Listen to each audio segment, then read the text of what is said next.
Ladies and gentlemen, welcome to the graduation ceremony for the graduates of the Faculty of Arts and the Queensland College of Art.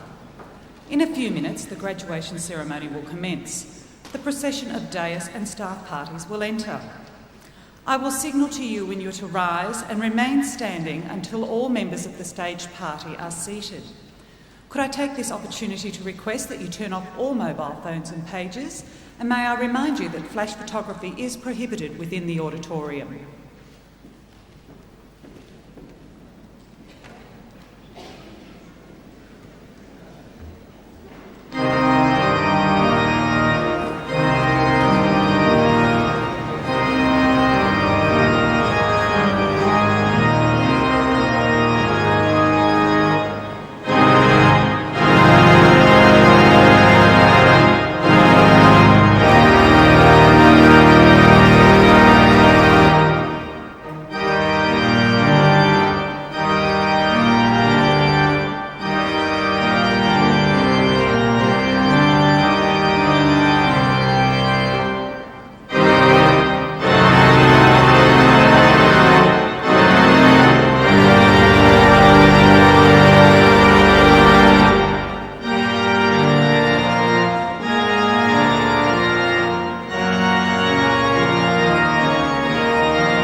Ladies and gentlemen, the Acting Chancellor, Mr. Henry Smurden, will now address us.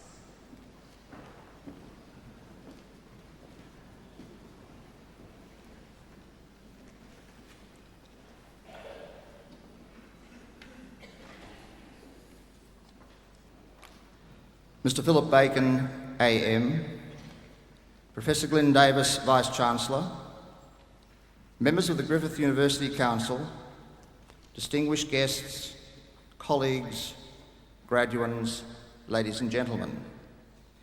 It is the custom for Griffith University and its guests to gather and celebrate the conferral of academic awards on its graduates.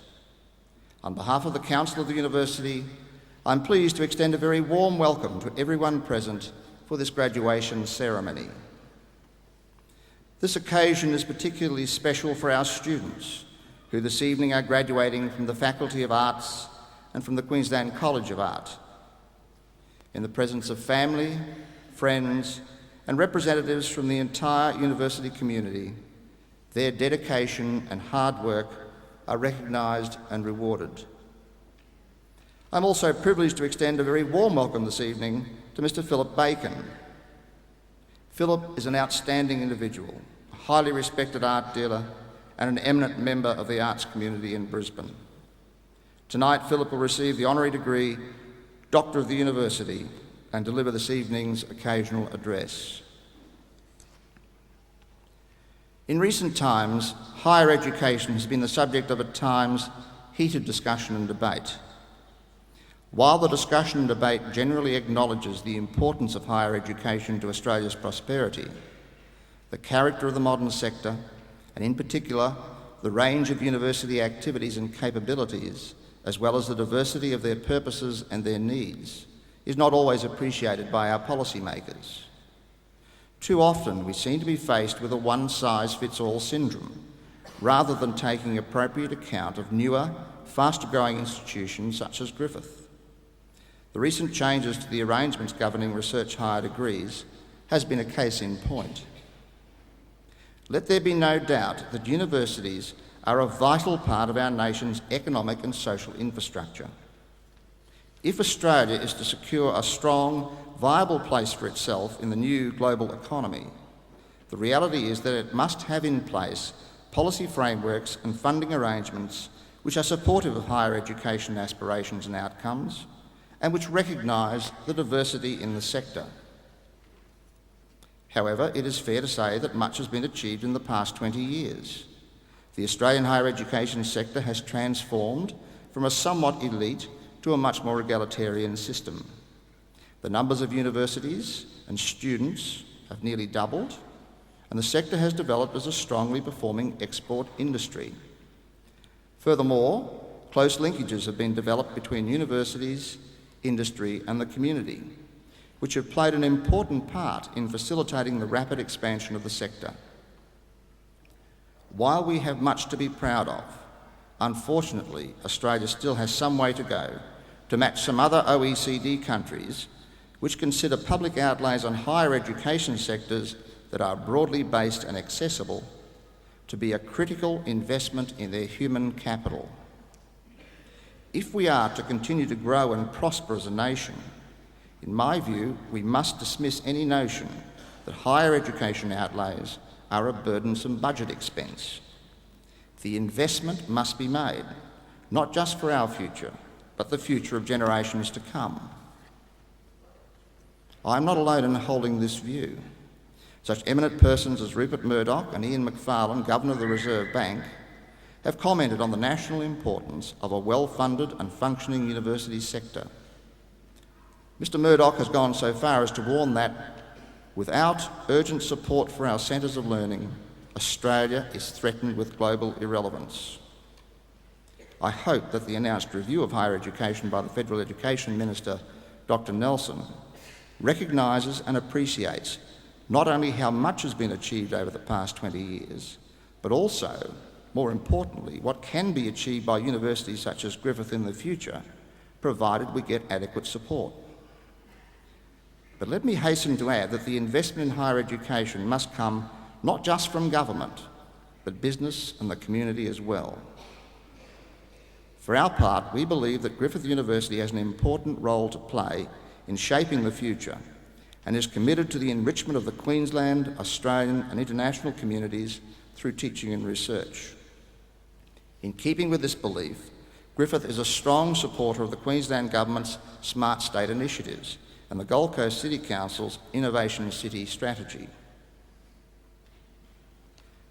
In less than 30 years, Griffith has grown from being one of the smallest public universities into a multi-campus, learner-centred research institution spanning the Brisbane Gold Coast region. Our university is currently the 9th largest Australian university with approximately 26,000 students and growing. Griffith is poised to establish itself among the top 10 research institutions in Australia. It hosts some 50 research units and ranks 8th nationally for research income from industry. Moreover, Griffith is one of the most active universities in the Cooperative Research Centre program, being a participant in 11 of those centres.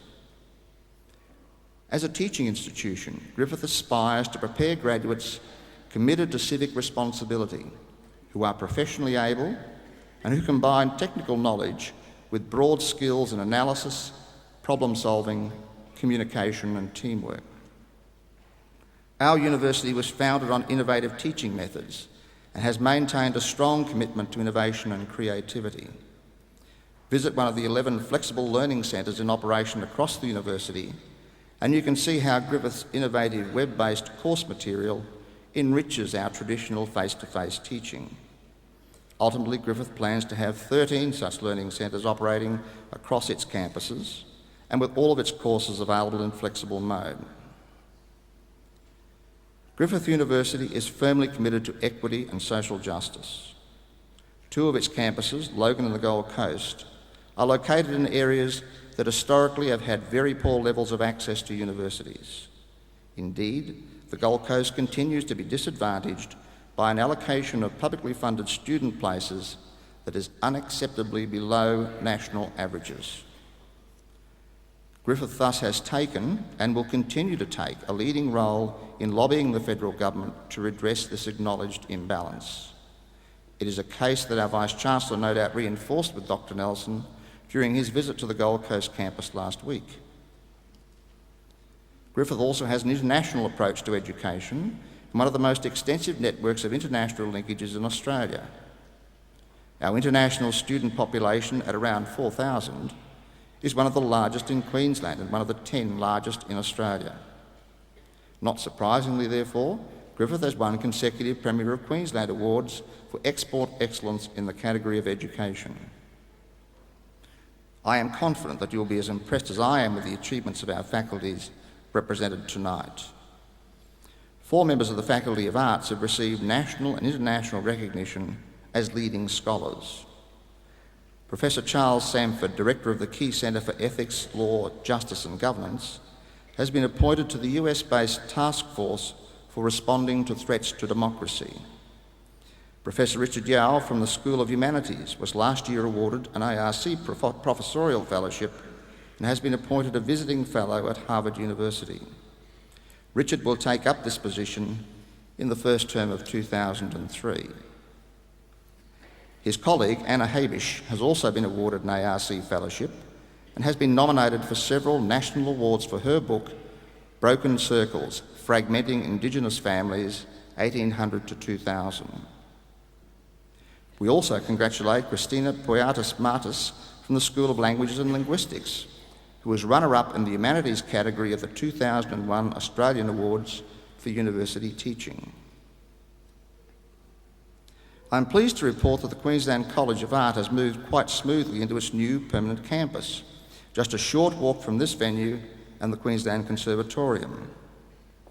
We look forward to creative undertakings between these 2 important elements of Griffith University and the broader community, now that they are located in Brisbane's main cultural precinct. One such collaboration began today. Jammin', a 3-day festival of music being staged here on South Bank and in Brisbane's CBD, features performances and workshops by conservatorium students and staff. But tonight we acknowledge the achievements of our College of Art students and staff, which I am sure you will agree are even more impressive than the college's new facilities. QCA graduates Annie Hogan and Astra Howard were among 8 people nationwide to win prestigious Anne and Gordon Samstag International Visual Arts Scholarships for overseas study. Tanya Grant, a graduate film director, was joint winner of the Best Film by Audience Vote Award at New York University's International Film School Festival for her short drama, Ballet Shoelaces. Two other students, Francesca Chip and Rosalind Bobich, were only one of only two Australian entries in the new products category of the Opus Eyewear Design Competition. Their sunglass design will be the only design from the competition to be manufactured commercially. One of this year's graduating students, Rhonda Collard, has been awarded the Linda Buxton Memorial Shield for students who have achieved good results in difficult circumstances. Professor Mostyn Bramley-Moore, the QCA's Provost and Director, is one of the coordinators for the Transit Narratives exhibition, which has been on display in Italy, Victoria, Tasmania, and at the QCA Gallery.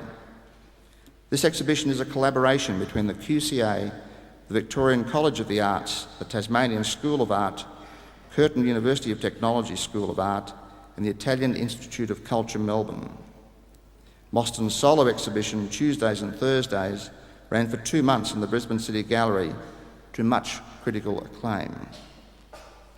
Sebastian de Morro won the Centenario Federation Willara Sculpture Prize for Snare Shimmer Suite and has been commissioned by developers Urban Properties and Consolidated Properties to create sculptures for their new office building in Eagle Street. Sebastian will be assisted by students Simone Eisler and Brad Nunn in this project. The QCA's Deputy Director of Research, Keith Bradbury, is the coordinator of the 5-year Backer-Burke project, producing still photographs and a computer-animated film to promote the Burke community. Sam de Morro has been appointed coordinator of the Ulysses Link Community Art Project to develop a precinct connecting the coastal communities between Garners Beach and South Mission Beach. He's being assisted by 13 local artists. Sam has also been commissioned as artist and creative director for the Childers Palace Hotel and Backpackers Memorial to the young people who died in the tragic fire in June 2000. But while it is well to single out particular persons for special mention, perhaps our best and longest-lasting contributions to our society are all these outstanding individuals sitting here with us tonight. To our graduating students, may I say that now your studies are completed, you are joining an elite group. The percentage of the Australian population who possess tertiary qualifications is not large. As members of this group, you can have reasonable expectations for better career opportunities and rewards. However, the road will not always be easy, and there are no guarantees of outcomes. For many of you, tonight is another step in what will be a lifetime of continuous learning and development. The benefits of a good education are well documented.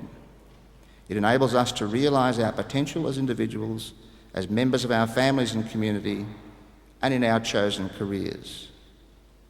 At the same time, education also brings a particular responsibility: to work for a better world, to be sensitive and responsive to issues of social justice, and to be competent, ethical, and hard-working professionals in whatever field of endeavour we choose for ourselves. I commend you on the achievements which already signify your personal determination, energy, and the ability to make differences in your lives. However, it takes more than determination to succeed. The building blocks provided by this university and the partnerships we have forged with you to this point are important. But the support of your family and friends should never be underestimated. It is true that change is inevitable. Time, your career, and the people in your lives will all make some contribution to this change process. Change is an opportunity for growth and learning, and to discover diverse aspects of the human condition. I hope that, added to the wonderful knowledge you already possess, these experiences will nurture tolerance and understanding. My final hope for all graduates is that your years of preparation to reach this point will be the impetus for much more work and study that will reward you with many years of happiness and fulfilment. I hope that in this process of continuous learning, you will always give back to the world in keeping with the education and opportunities afforded you. As we continue with this evening's proceedings, I would again express my very warm congratulations to each one of you and extend to you our best wishes for your lives ahead. Thank you.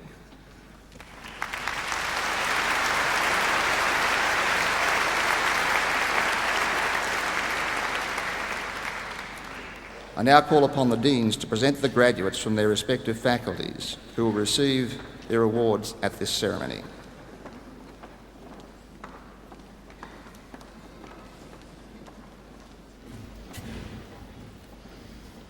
Acting Chancellor, Professor David Moss, Dean of the Faculty of Arts.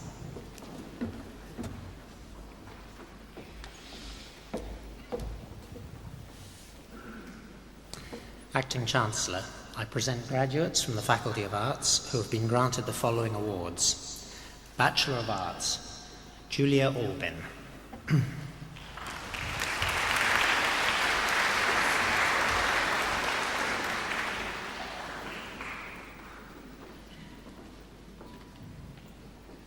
Robert Anderson.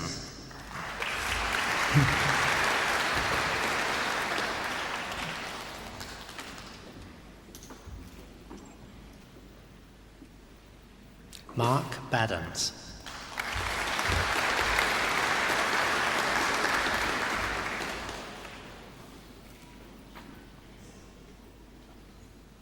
Joanne Biles.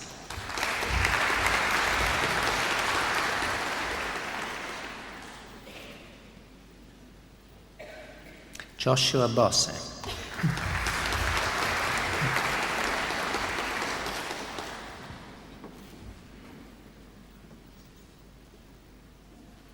Emily Brady.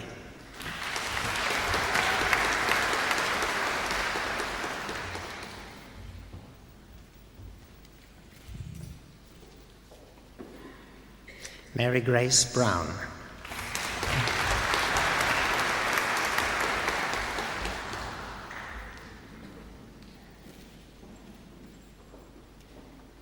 Murray Bruce.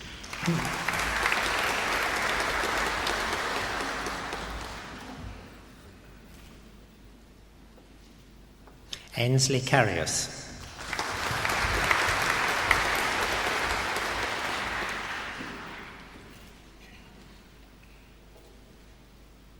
Vaughan Collins.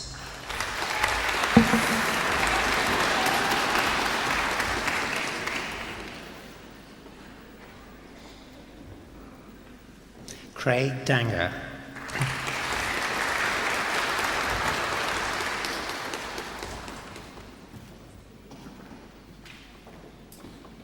Diane DeHaan.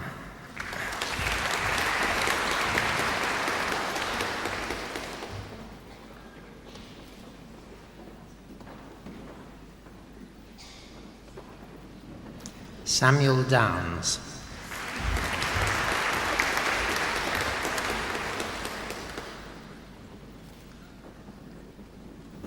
Carly Gleeson.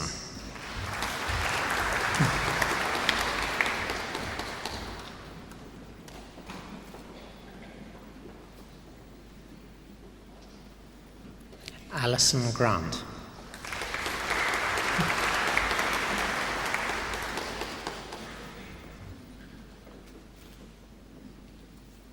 Craig Hansen.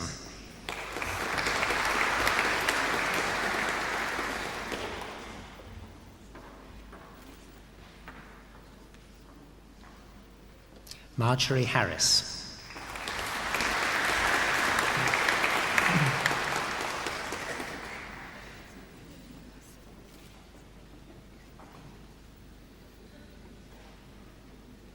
Trinette Holland.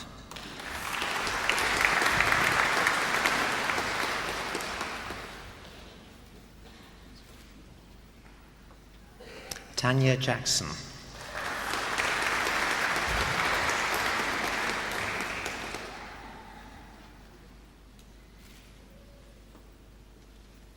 Judith Larter.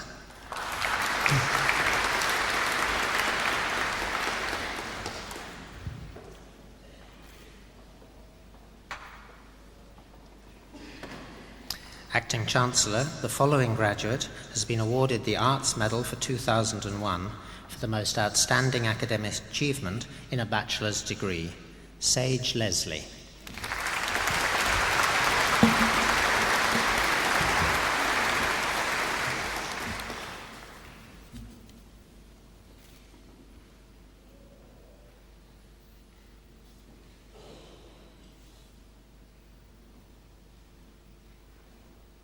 Melinda Lowe.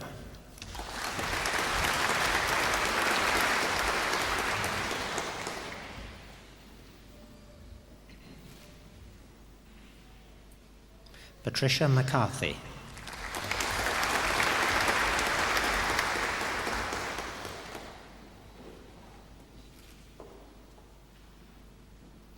Megan Mackay.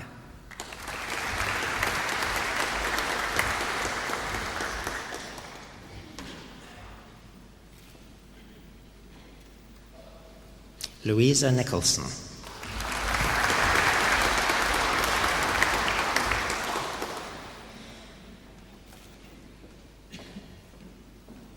Ariane Pickard.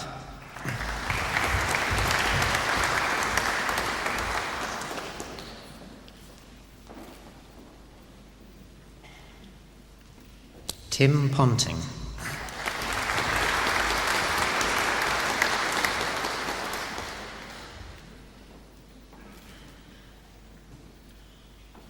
Jacqueline Rickard.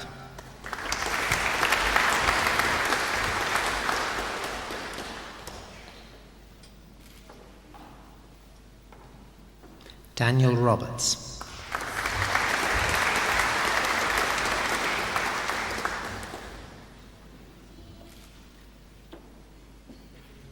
Darren Schaefer.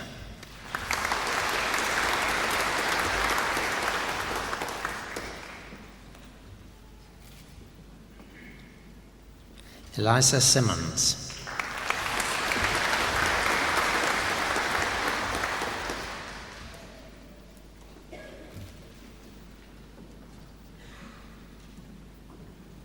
Magdalena Song.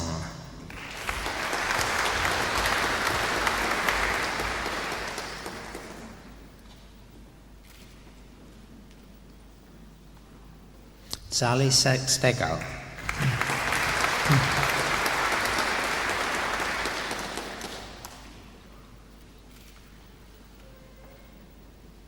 Rebecca Stevens.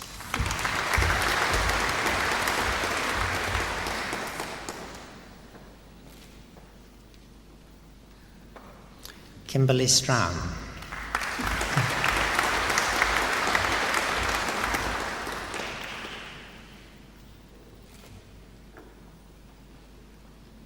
Danielle Street.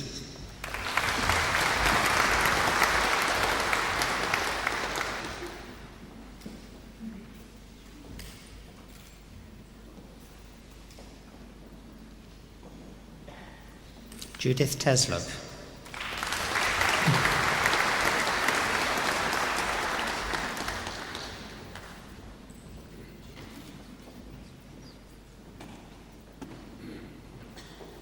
Christina Tulloch.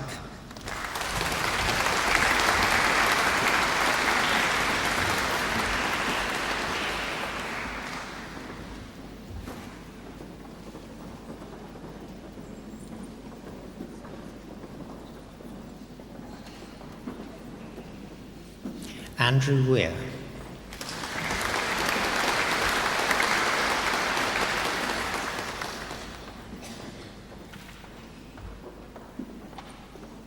Gregory Young.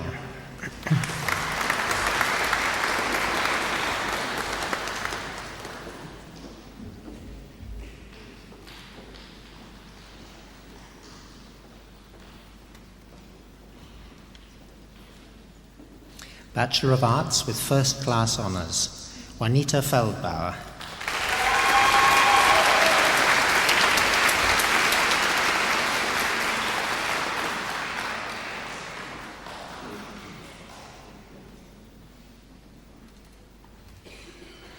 Corey Messenger.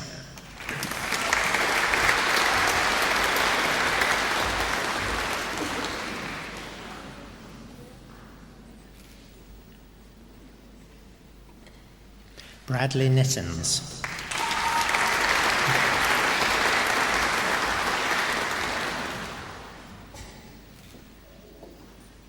Liam Stewart.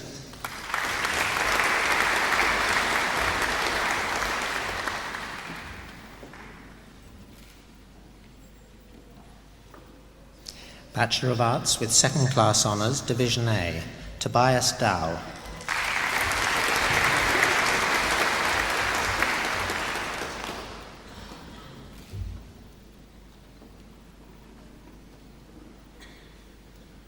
Bachelor of Arts with Second Class Honours, Division B, Esther Stutzley.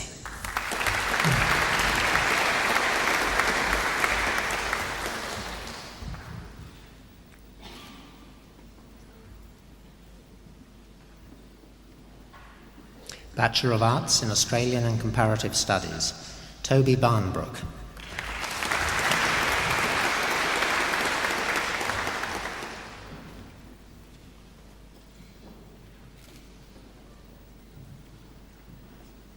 Bachelor of Arts in Australian Studies, Annette Wilson.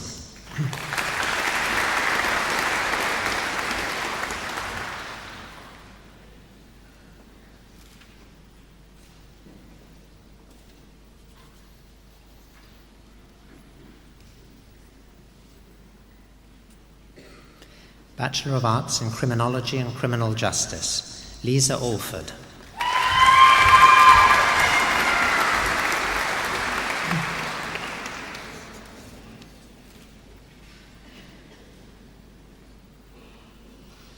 Fiona Bacon.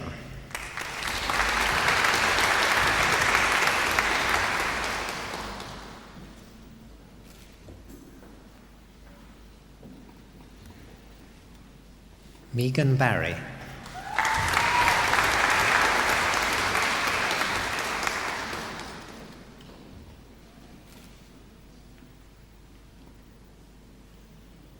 Catherine Barth.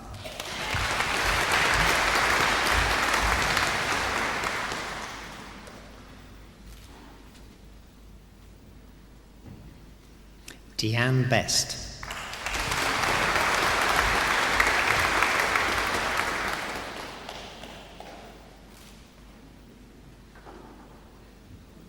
David Crawford.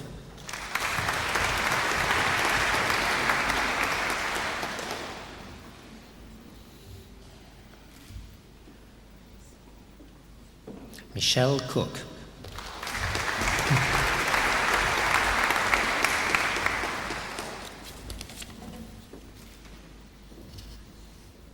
Anita Deans.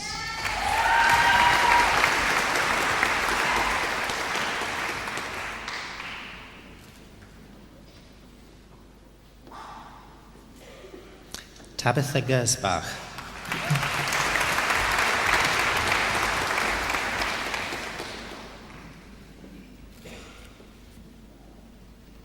Melissa Gilbert.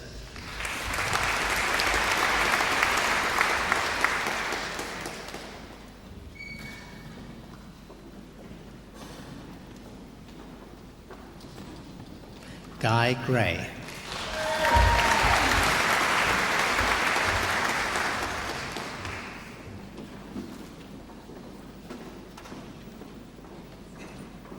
Jessica Huyer.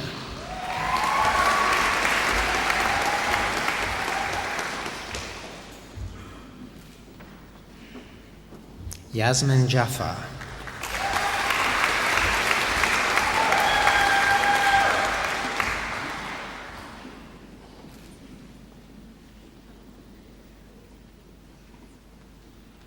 Alicia Jenkins.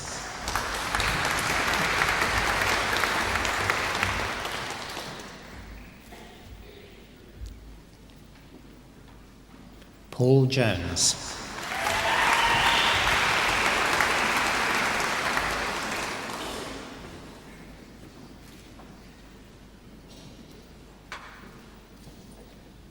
Samantha Kearns.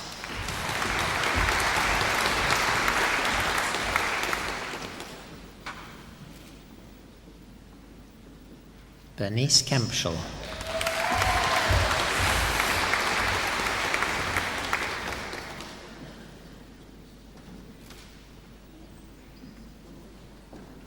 Tazania Lynch.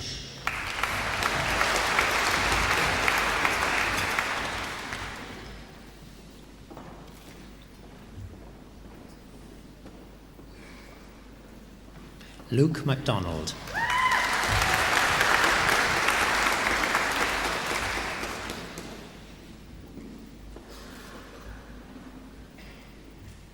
Catherine O'Brien.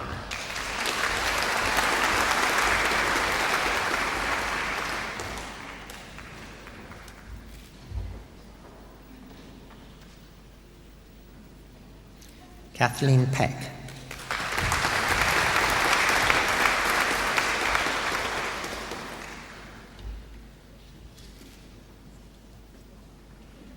Selina Robertson.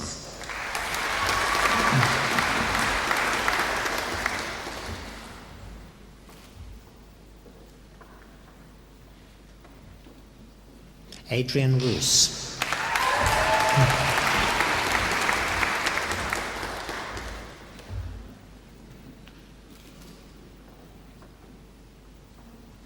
Tamara Sharnek.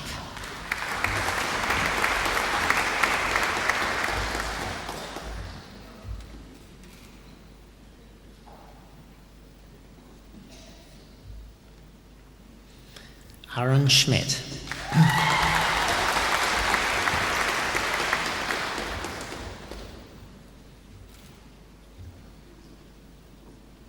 Kellyanne Smith.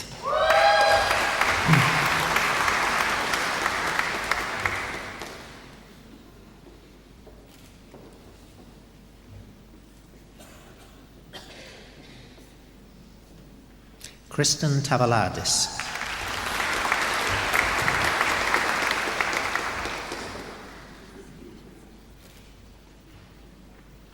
Christopher Tevlin.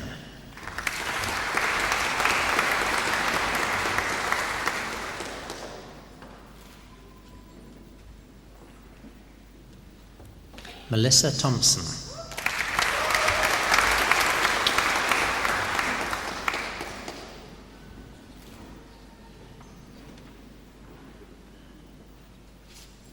Susan Urasevich.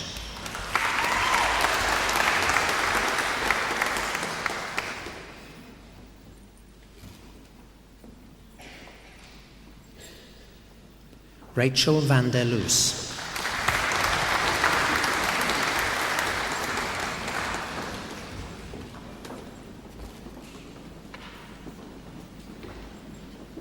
Helen Webber.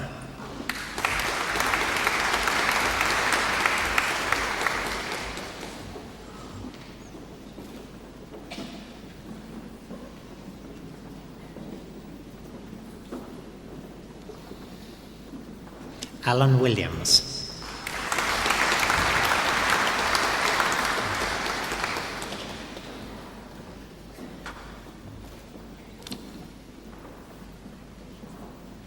Christy Wyeth.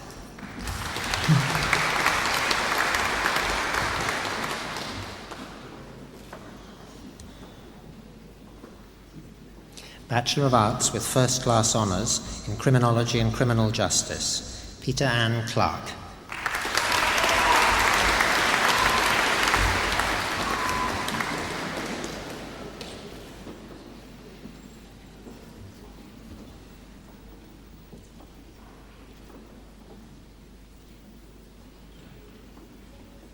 Bachelor of Arts in Criminology and Criminal Justice, Bachelor of Arts in Asian and International Studies, Nina Sprague.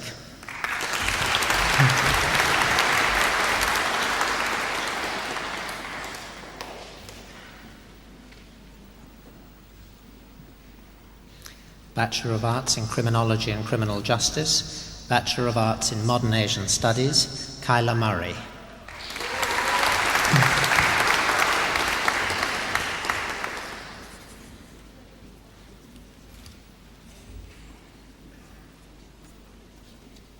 Bachelor of Arts in Humanities, Amanda Hadley.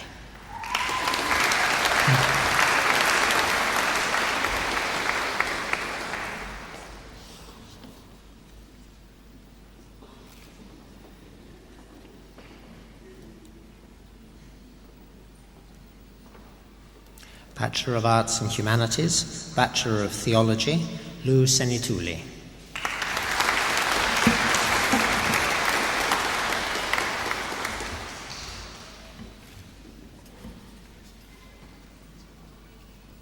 Bachelor of Arts in Languages and Applied Linguistics, Angela Bursey.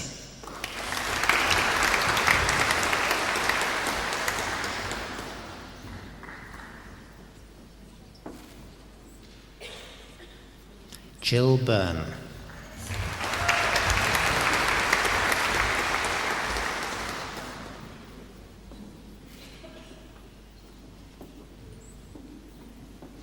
Katia Feiner.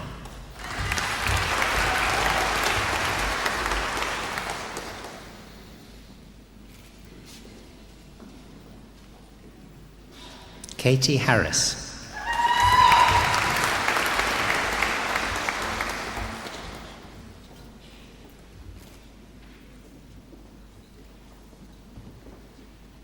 Tim McGoffin.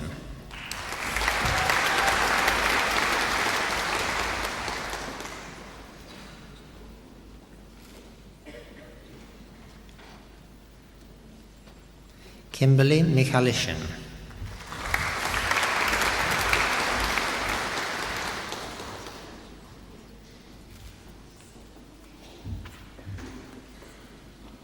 Maki Miyata.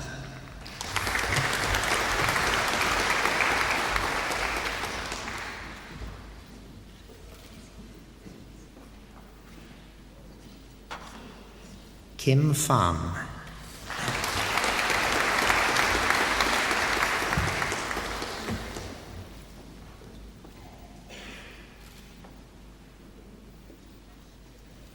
Jolene Spurrier.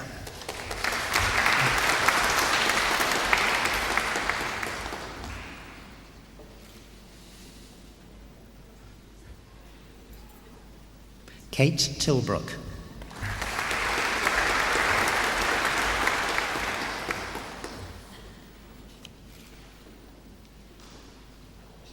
Bachelor of Behavioural Science, Bachelor of Arts in Criminology and Criminal Justice, Nicole Anderson.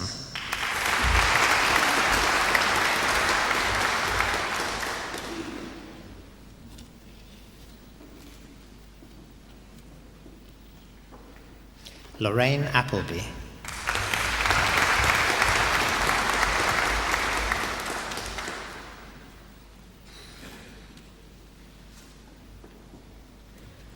Cheryl Conroy.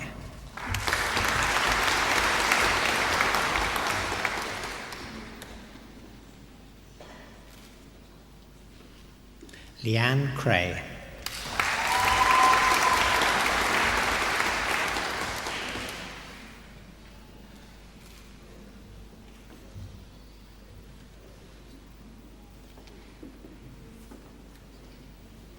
Helen Dubrow.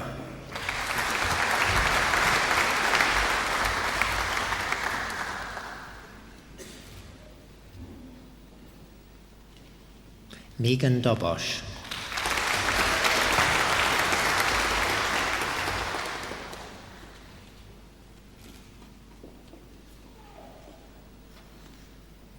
Claire Eaglesham.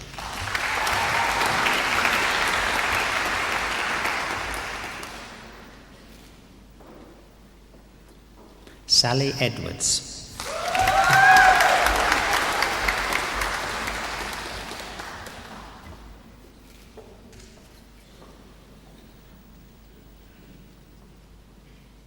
Acting Chancellor, the following graduate has been awarded the Criminology and Criminal Justice Medal for 2001 for the most outstanding academic achievement in a bachelor's degree, Jenny Epps.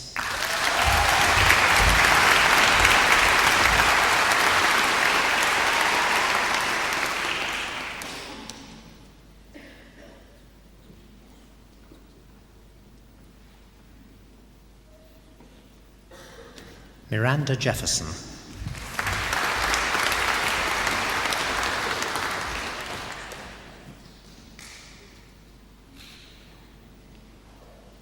Emma Marston.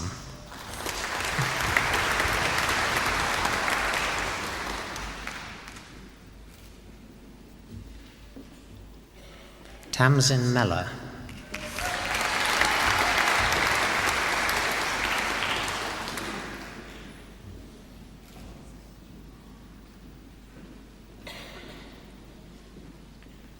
Margarita Scholl.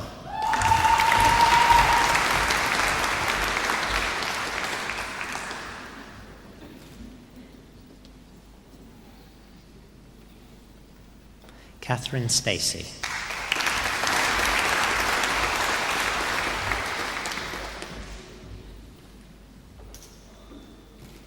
Bachelor of Communication, Rachel Allerton.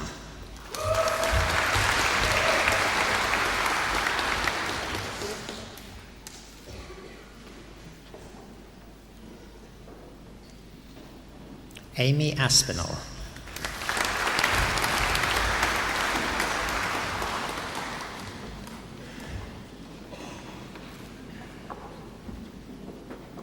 Michael Bogdanovich.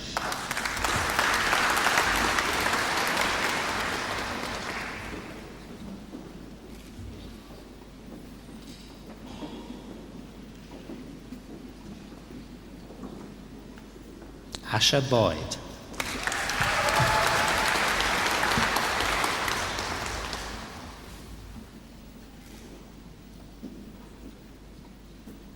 Emma Brooke.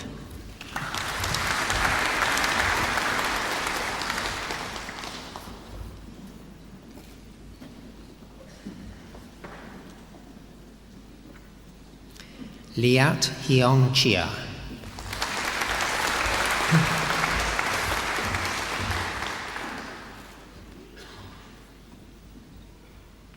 Mari Cochran.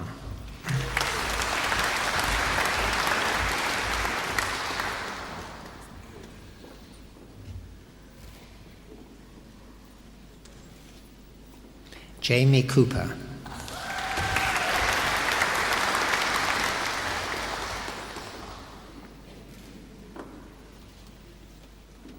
Sunaya Cullen.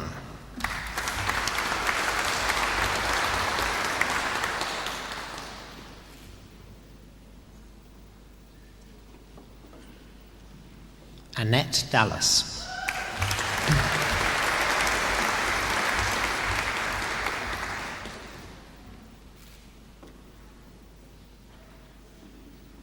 Stacey Elms.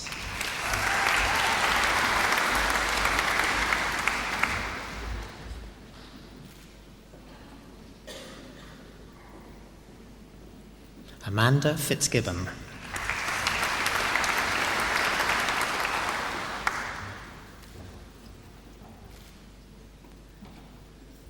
Catherine Fletcher.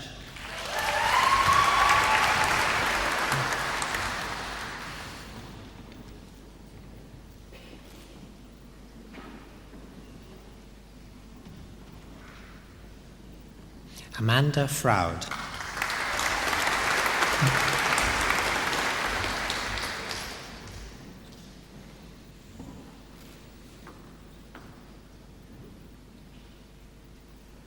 Melanie Gill.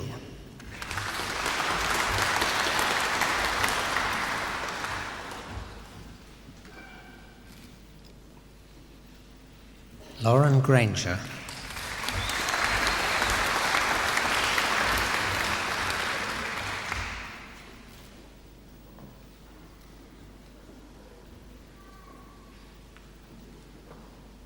Emma Green.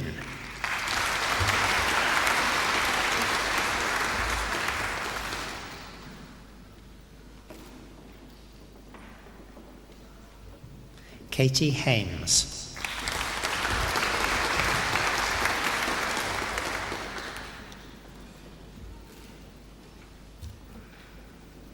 Lauren Hasty.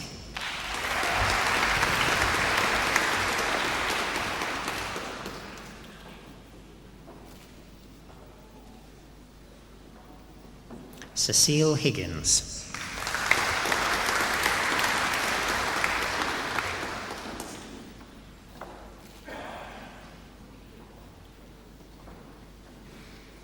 Natasha Jobson.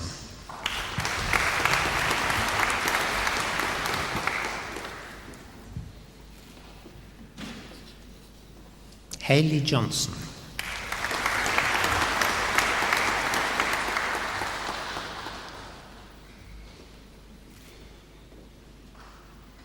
Kate Kingston.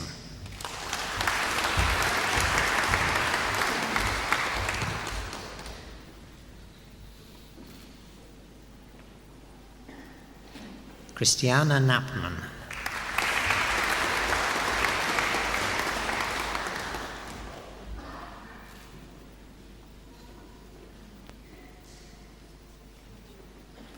Brenna Lindsay.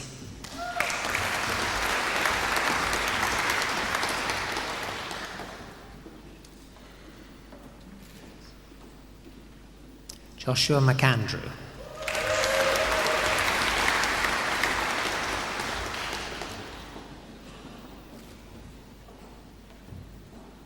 Laura Merrin.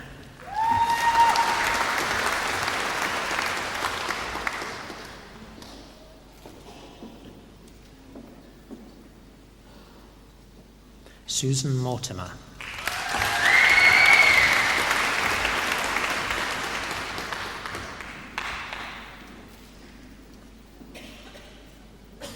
Lara Murray.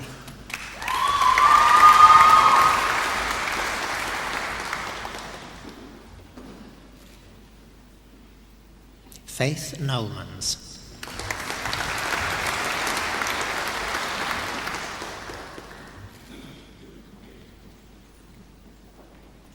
Max Olinik.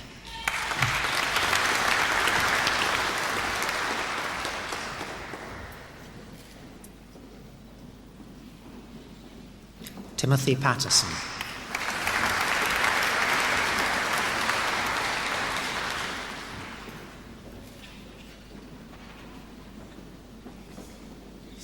Catherine Powles.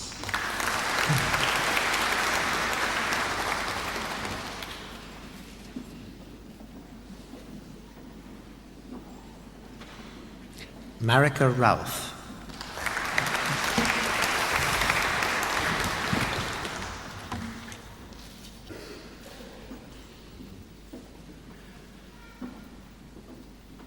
Acting Chancellor, the following graduate has been awarded the Communication Medal for 2001 for the most outstanding academic achievement in a bachelor's degree. Natalie Sandon.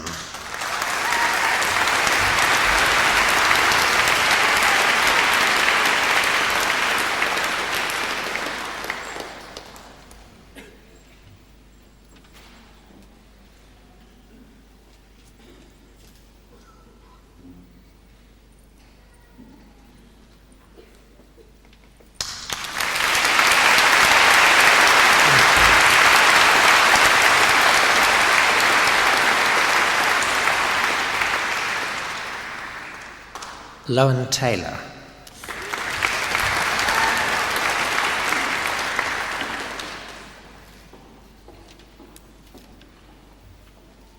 Christina Tangbom.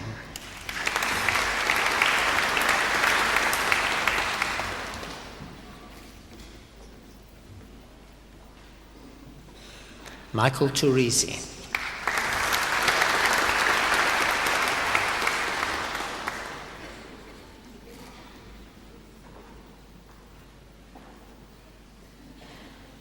Christopher Vera.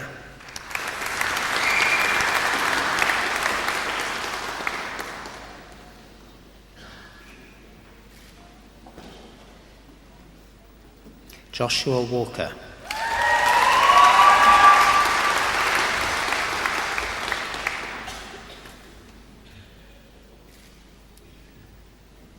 Bradley Weir.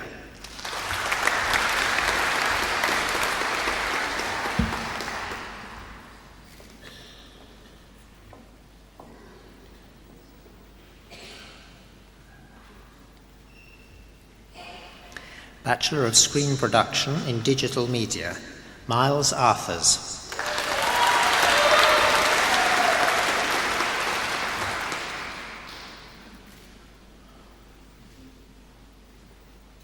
Cameron Bauer.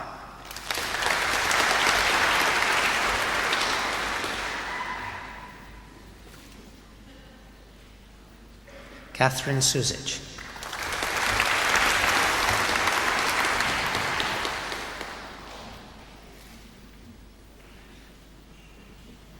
Kuo Jui Rei Ye.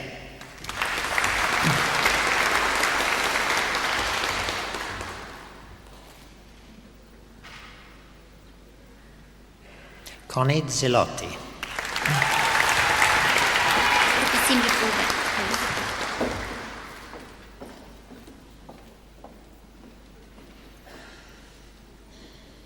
Nicole Van Humen.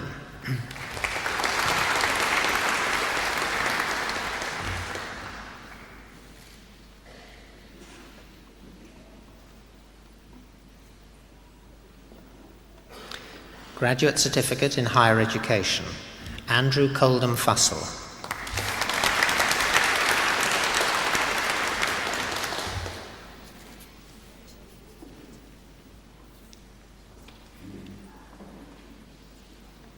Lisa McLaughlin.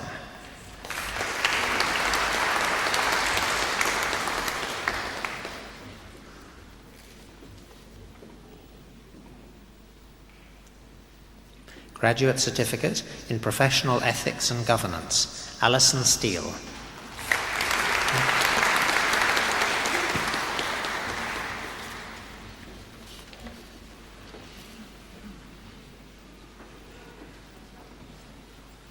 Graduate Certificate in Second Language Teaching, Acting Chancellor. As well as receiving the Graduate Certificate in Second Language Teaching, the following graduate has also been awarded the Bachelor of Arts. Michelle Finlayson.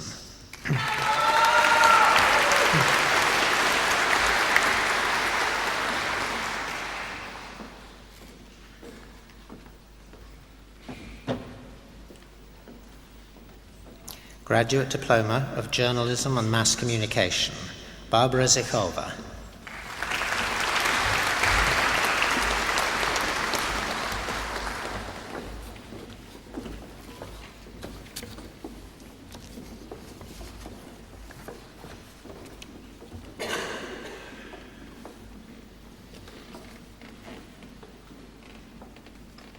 Master of Arts in Media Production, Bokang Dittel Hogwa.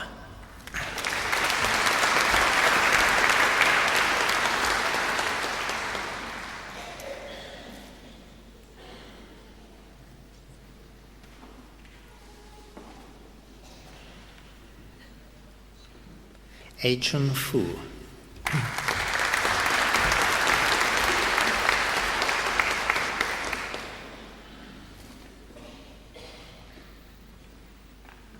Master of Higher Education, John Chalmers.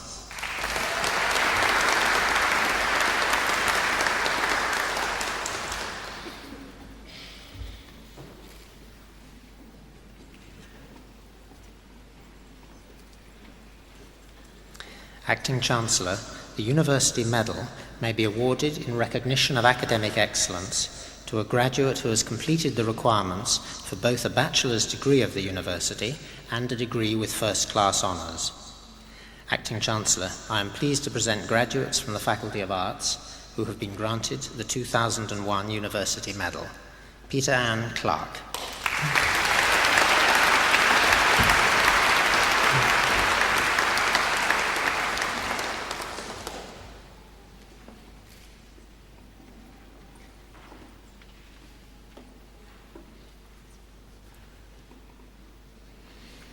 Juanita Feldbauer.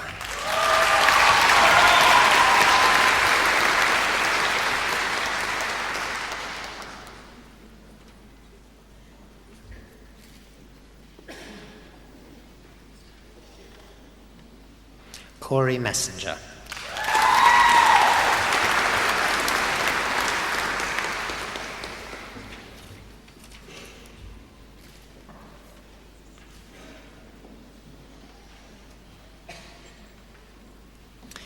Today, the University is proud to honour graduates who have satisfied the rigorous criteria for the award of the degree of Doctor of Philosophy. Acting Chancellor, the following graduates have been granted the degree of Doctor of Philosophy taken in the Faculty of Arts. Dr. Gary Birch.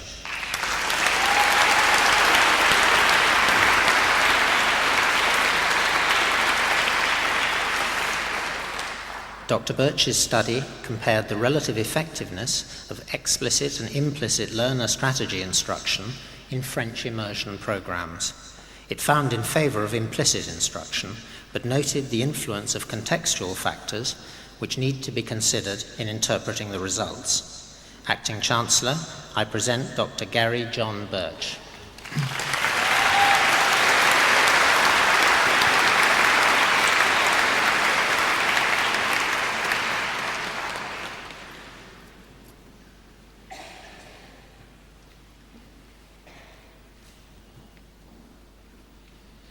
Dr. Melissa Connell.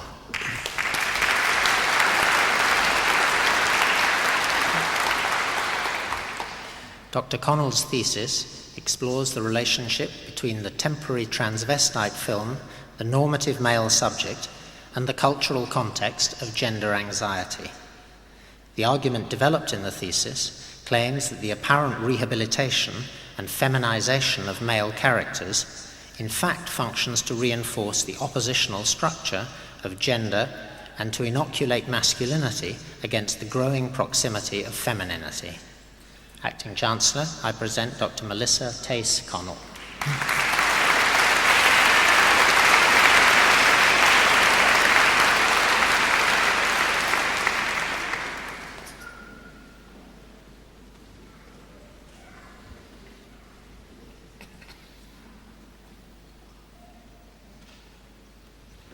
Dr. Anthony Cooper.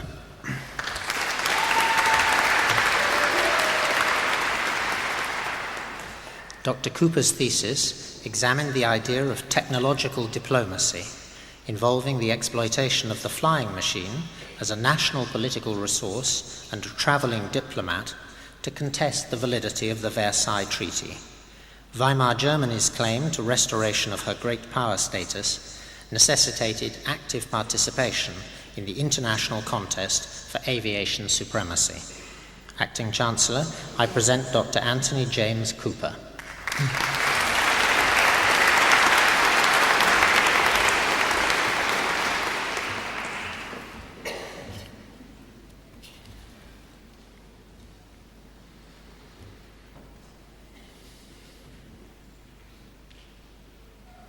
Dr. Douglas Magandance.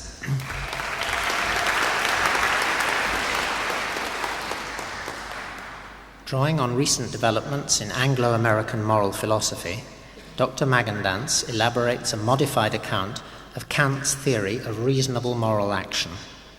In doing so, he offers a version of Kantian moral agency that is less susceptible to certain critical attacks and more useful for discussing contemporary moral and political problems. Acting Chancellor, I present Dr. Douglas Magandance.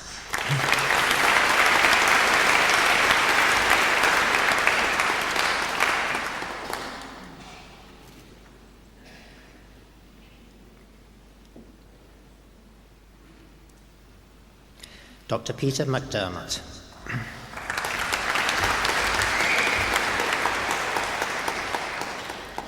Dr. McDermott's thesis examined the jurisdiction of the courts to award equitable damages. His research has been cited by international equity scholars and by Australian and British courts. To meet the need for greater accessibility to justice, he has also formulated some proposals for law reform. Acting Chancellor, I present Dr. Peter Malcolm McDermott.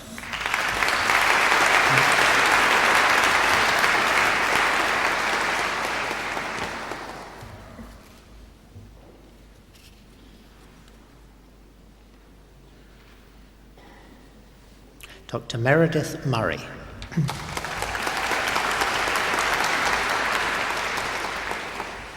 Dr. Murray's thesis, Presenting Masculinity, is a post-feminist gender study of the unpublished early 19th century manuscript of William Greenwood of Yorkshire. The dual problem addressed in Dr. Murray's thesis is how to edit and analyse the text and how to apply the results to the theorisation of gender futures without relying on the male-female binary. Acting Chancellor, I present Dr. Meredith Joan Murray.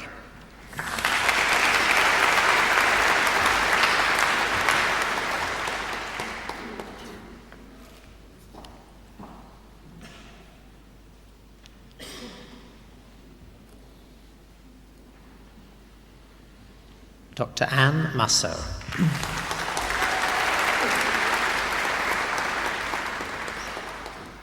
Dr. Musso's thesis analyses the feminist theologizing of a small group of Australian Catholic women over several years. The analysis identifies, accounts for, and celebrates difference. It demonstrates that levels of theological difference intensified during this time, and that this opened up rainbows of theological possibilities for group participants. Acting Chancellor, I present Dr. Anne Teresa Musso.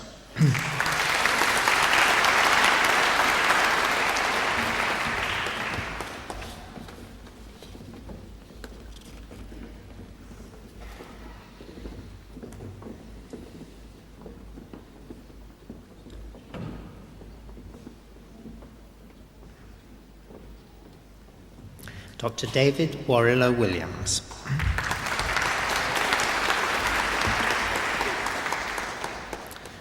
Dr. Warrillow-Williams' thesis examines the period 1966 to 1996 as one of profound English influence on Indonesian in the newspapers and magazines of Indonesia's professional classes.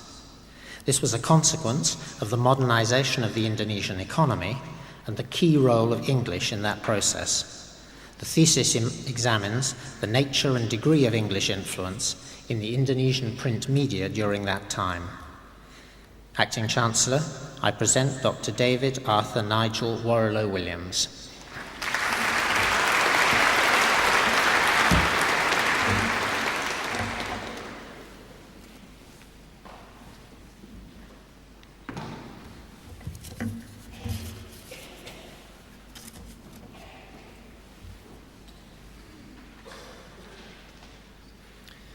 Acting Chancellor, that concludes the presentation of graduates in the Faculty of Arts.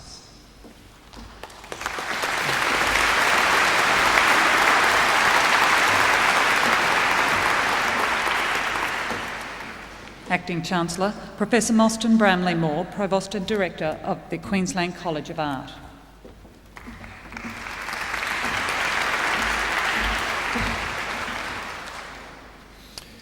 Acting Chancellor, I present graduates from the Queensland College of Art who have been granted the following awards. Bachelor of Animation, James Brower.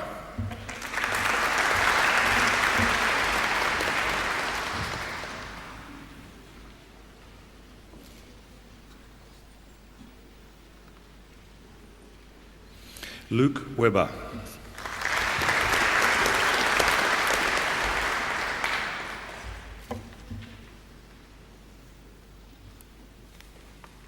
Justin Wallace Wiley.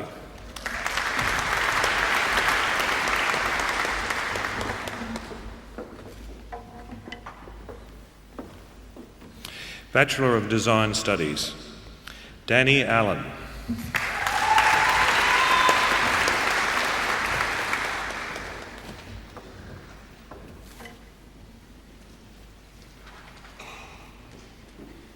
Megan Ancliffe.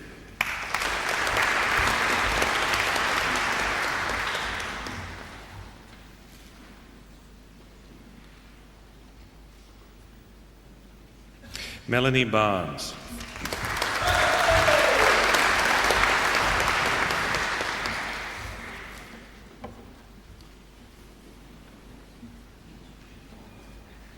Tonya Beaton.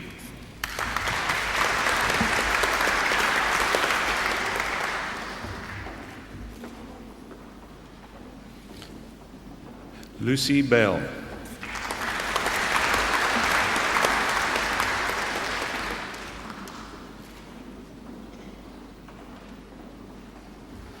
Valika Burness.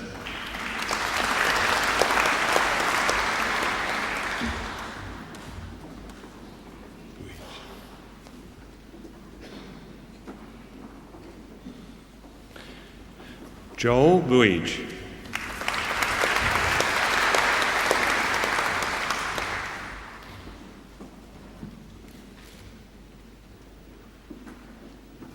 Michael Brimmer.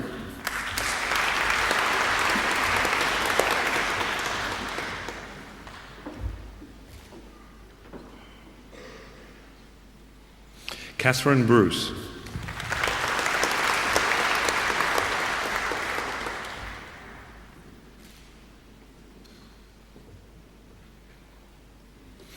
Hatleva Bojita.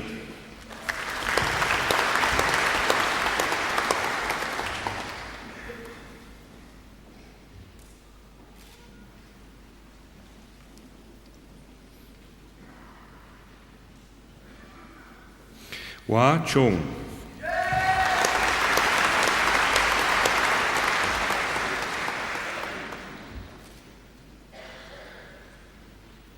Anita Chu.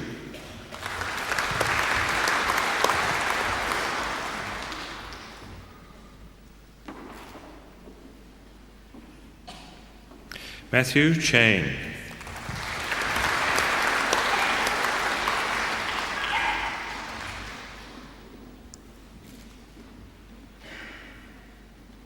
Carla Crooks.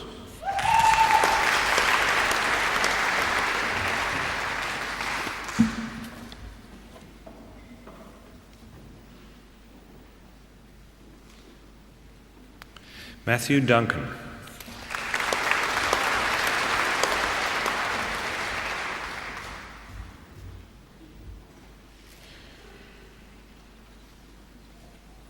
Christy Elliott.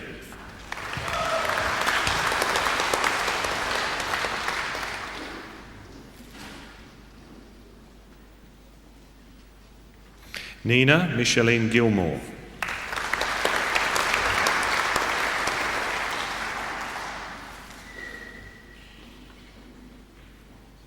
Brett Harris.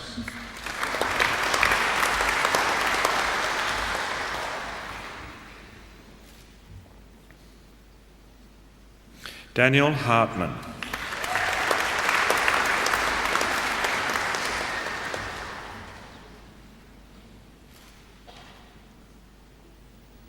John Hayter.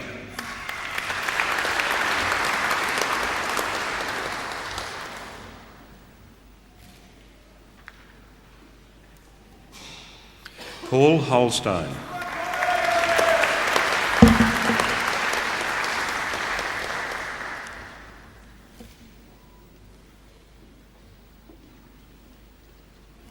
Alison Catherine Hughes.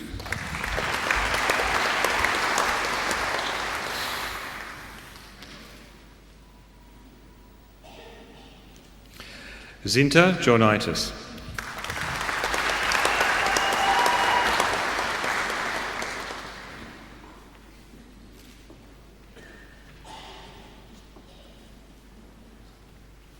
Samantha Kelly.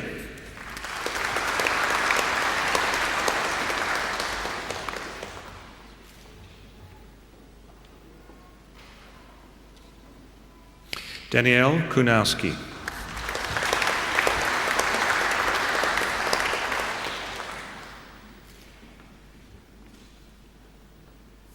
Fiona Lee.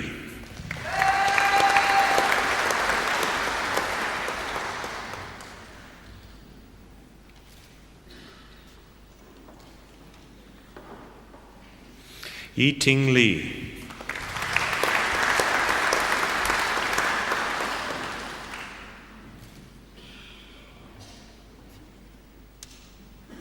Miranda Lockhart.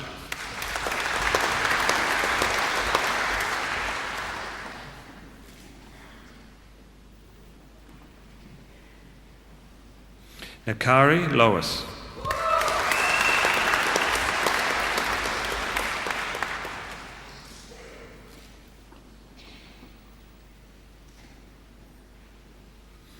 Carlos Melo Barreto.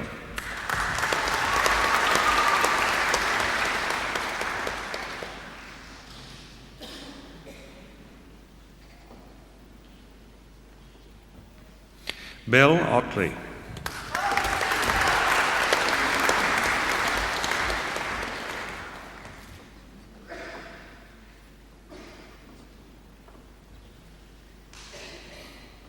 Jane Otto.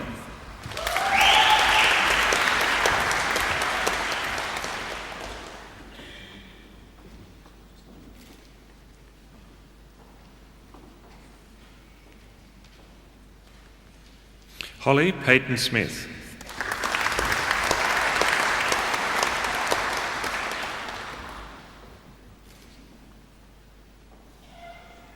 Chris Poole.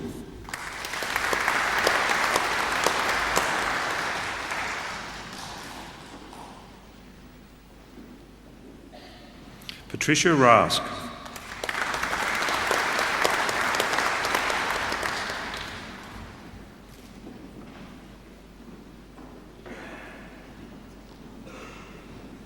Rachel C.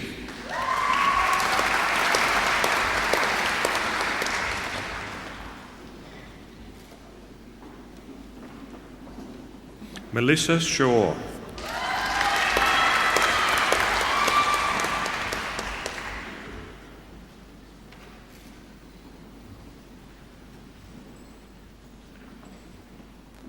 Jennifer Smith.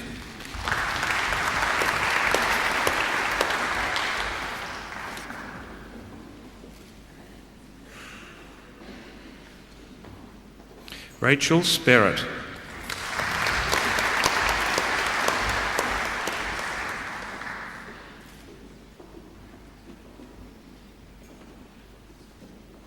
Richard Stevens.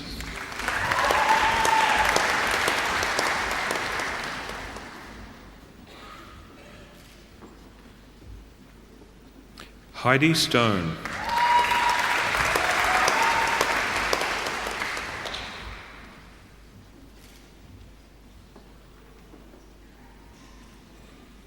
Oki Tanupraja.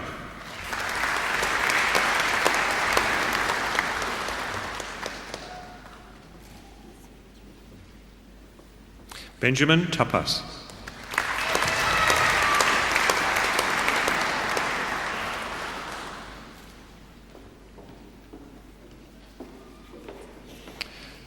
Sarah Woodside.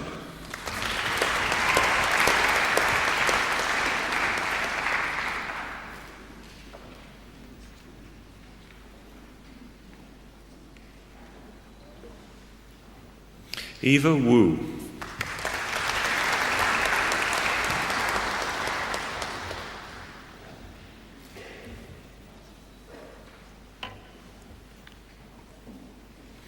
Bachelor of Design with First Class Honours, Melissa Duncan Kemp.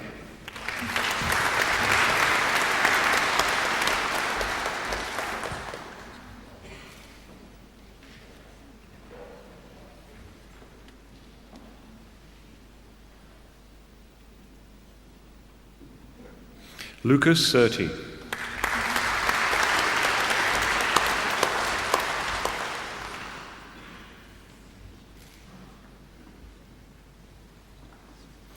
Carl Thompson.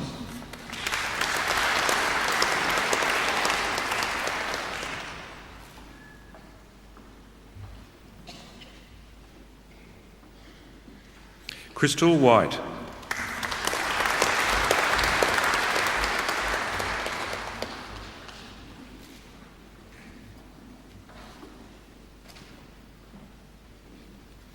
Bachelor of Design with Second Class Honours, Division A, Emma Scoffey.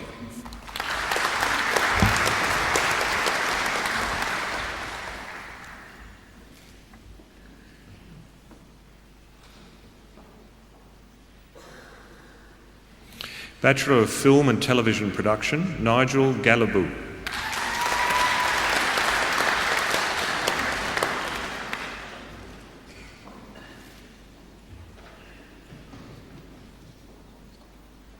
Brooke Gleeson.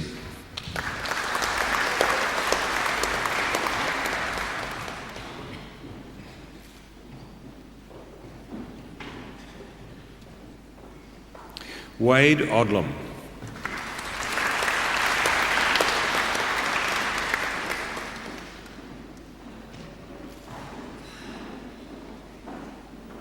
Anthony Speed.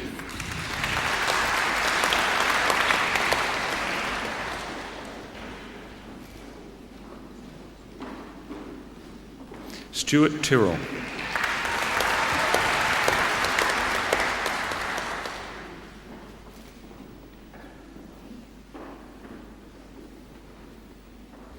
Bachelor of Fine Art, Deborah Arnott.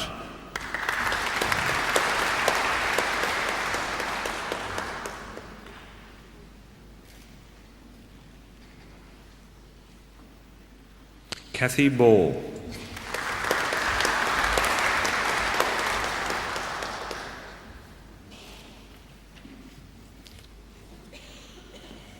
Bianca Charleston.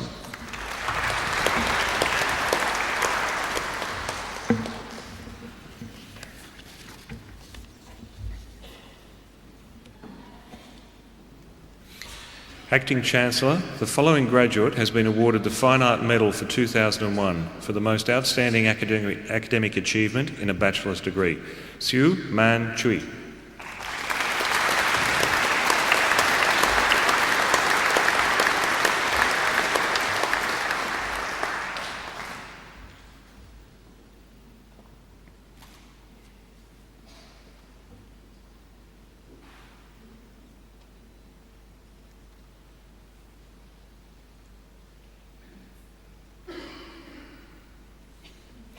Jenna Tony Dixon.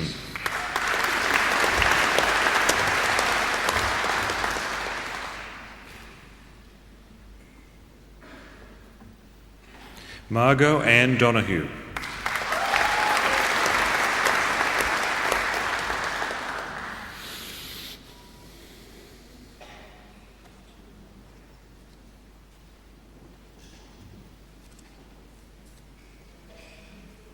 Kylie Hyman.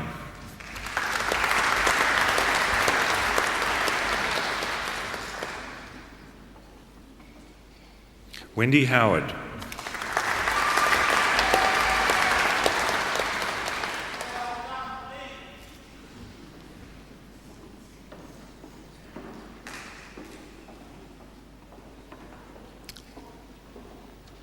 Vanessa Johnson.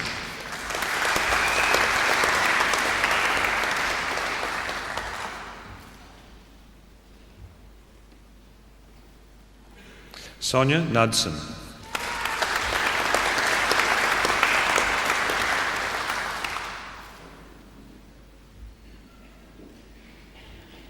Eva Krutel.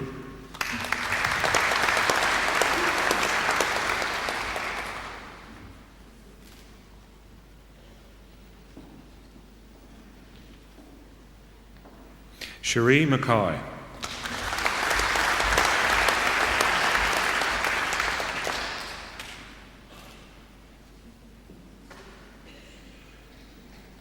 Matthew Mortimer.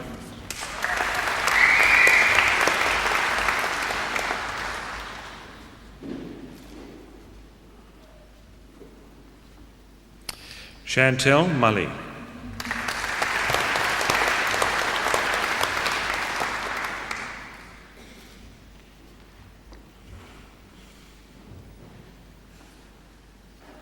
Gemma O'Brien.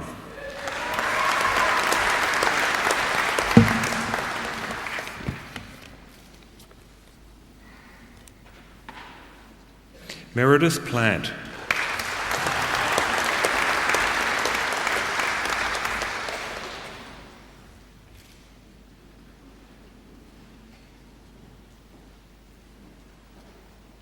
Deborah Russell.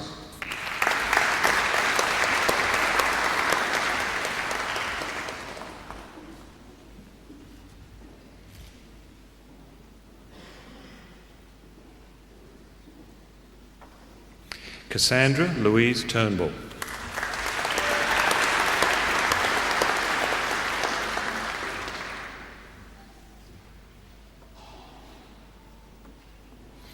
John Whittle.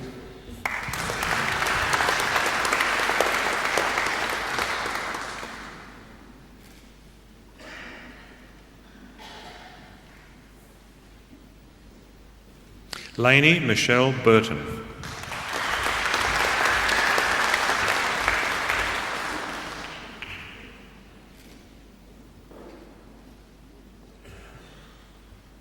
Bianca Cavaliotis.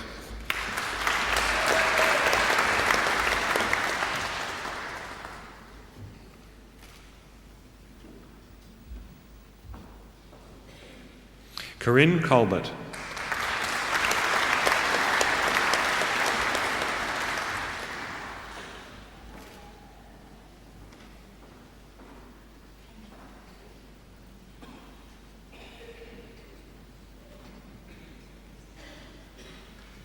Victoria Reichelt.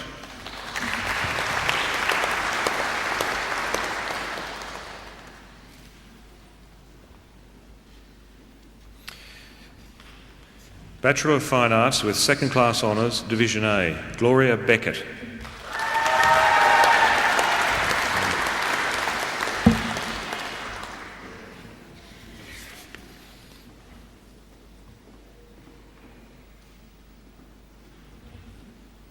Bachelor of Fine Art with Second Class Honours, Division B, Kelly Tierney.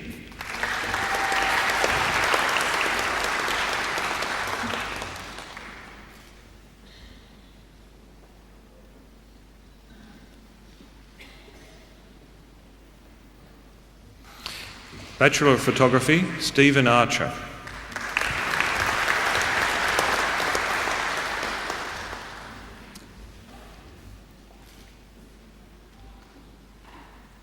Acting Chancellor, the following graduate has been awarded the Photography Medal for 2001 for the most outstanding academic achievement in a bachelor's degree. Priscilla Brax.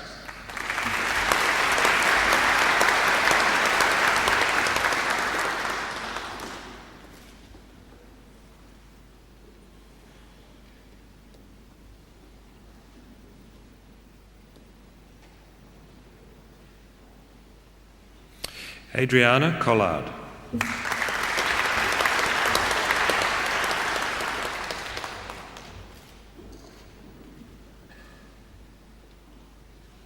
Ross Davey.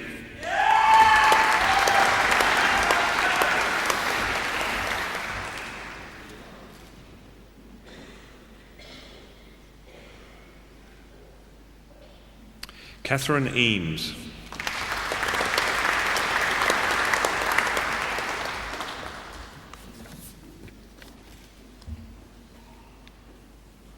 Alan Hill.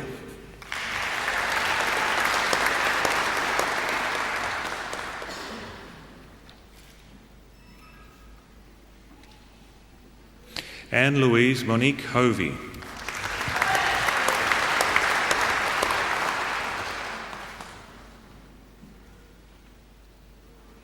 Diana Munoz.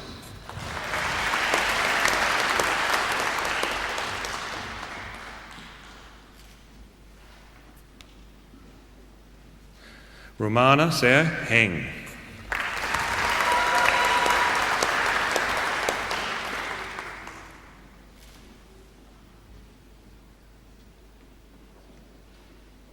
Holly Schulte.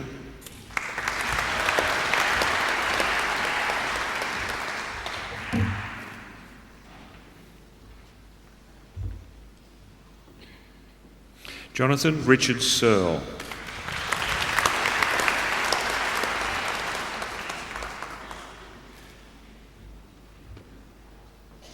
Bachelor of Photography with First Class Honours, Isaac Brown.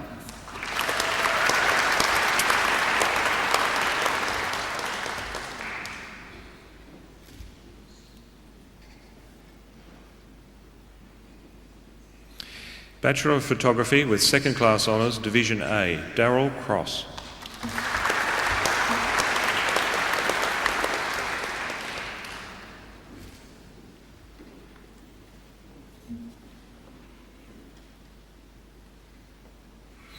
Bachelor of Visual Arts in Illustration, Stephen Muller.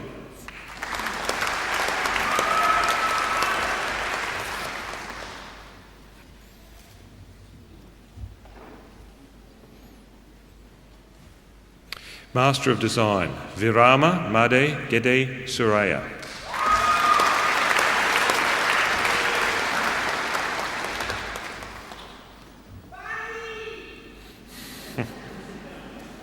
Master of Digital Design, Yi Ju Chen.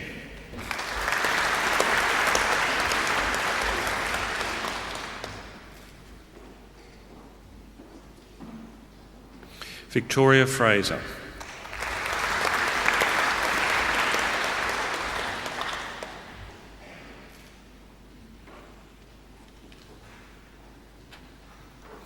Chung Xuan Elva Huang.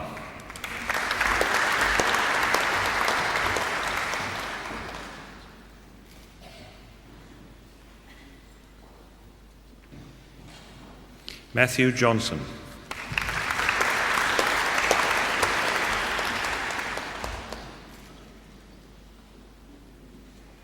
Benny Lamb.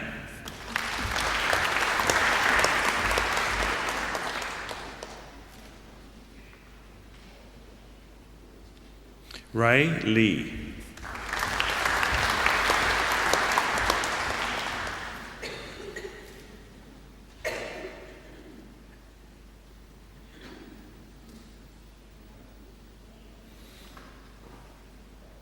Julie Peachy.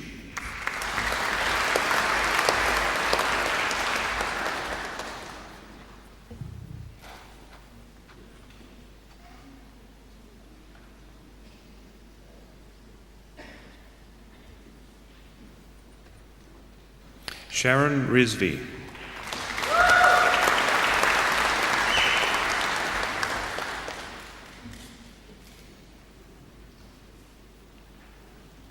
Pei Ying Tan.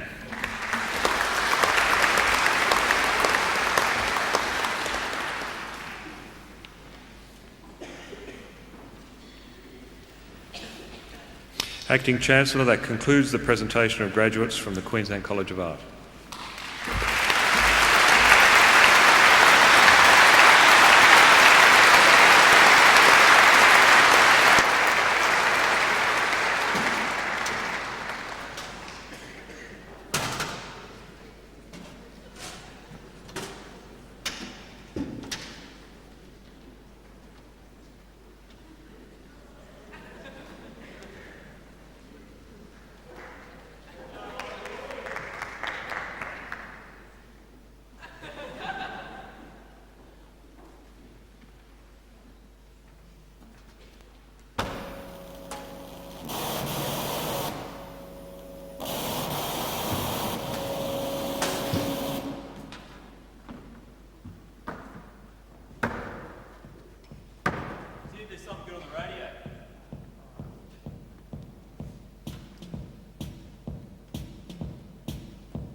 political asylum and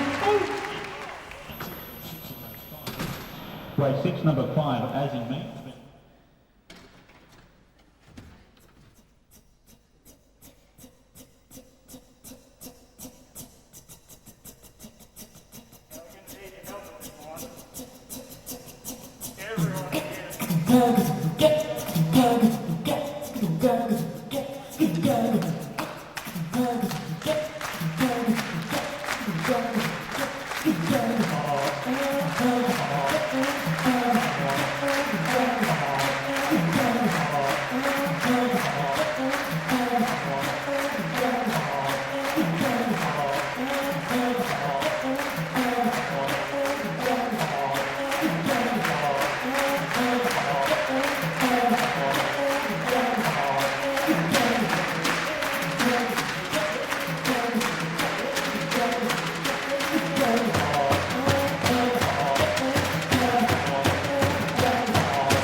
Let me say, working around the house will never be the same again.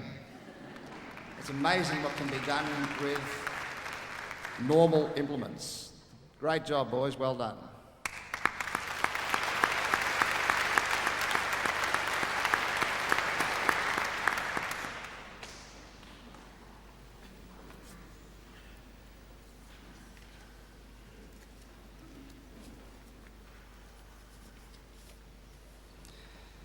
With the authority of the Council, I shall now confer the degree of Doctor of the University. I call upon the Vice-Chancellor, Professor Glyn Davis, to read the citation.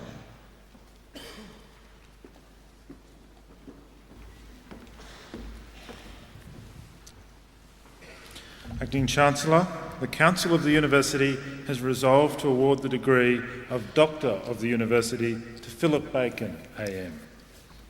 Acting Chancellor, Philip Bacon was born in Melbourne in 1947. He was educated at De La Salle College, Scarborough, and the University of Queensland.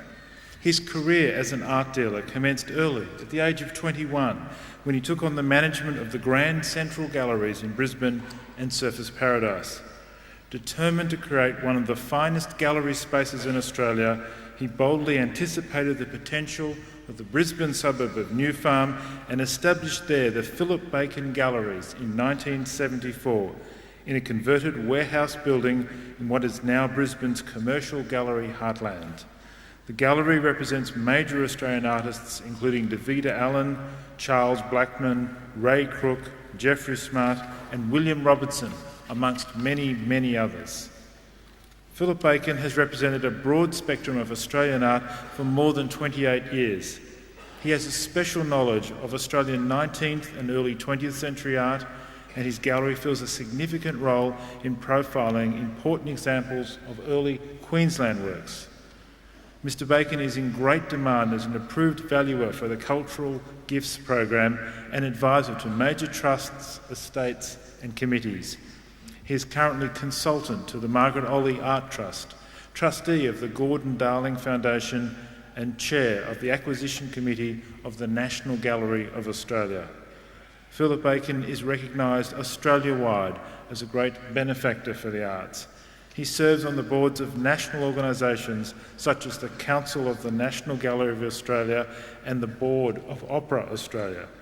He is a patron of Opera Australia, Opera Queensland and the Australian Chamber Orchestra. He is also a board member of the Brisbane Institute, a forum for independent discussion of public issues, and a founder benefactor of the Queensland Art Gallery Foundation. He has served as a board member of the Brisbane Festival and the Brisbane Biennale International Music Festival and as consultant for the Expo 1988 International Sculpture Collection. Philip Bacon has served on several bodies for Griffith University.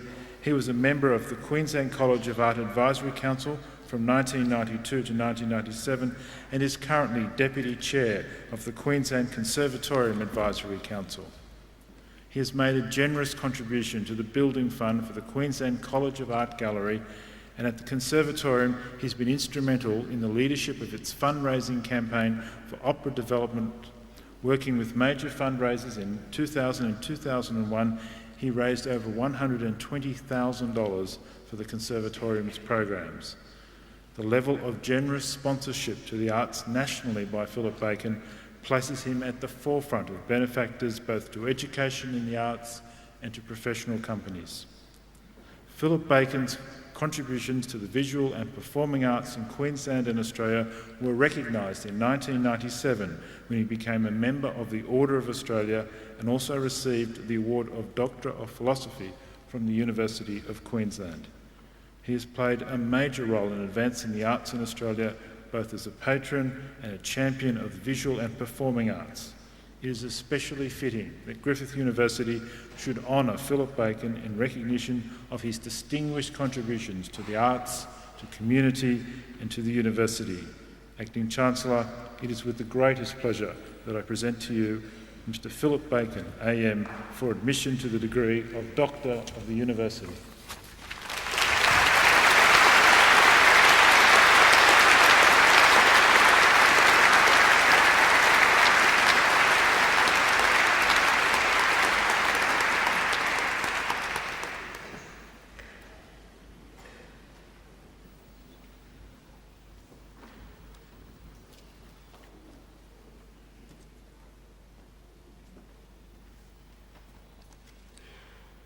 I now call upon Mr. Philip Bacon, AM, Doctor of the University, to deliver this evening's occasional address.